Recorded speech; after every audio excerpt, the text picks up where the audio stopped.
كيفكم يا حلوين؟ ايش عاملين؟ تعالوا اليوم نسوي دجاج بالزبدة أو بتر تشيكن. نحط المقادير هذه اللي موجودة قدامكم كلها على الدجاج، ندخلها القلاية الهوائية أو الشواية تاخد بس لون.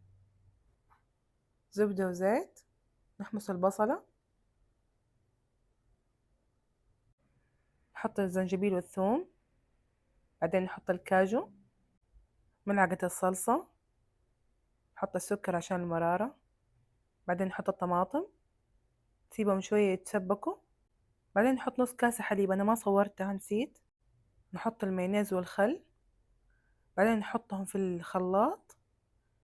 لو حسيتوا القوام ثقيل حطوا شوية حليب. نحط الدجاج ونسيبه نص ساعة على نار هادية.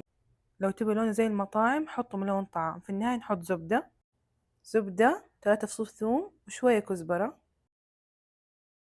ولو تبوه حار زودوا شرايح فلفل وحمسوها معاها. بس حطوه عليه وسكروا النار، وعليكم بالعافية. جربوها وقولوا لي رأيكم. صراحة هذا أحلى إدام هندي ممكن تأكلوه في حياتكم. لا تنسوا اللايك والشير وصلوا على الحبيب محمد.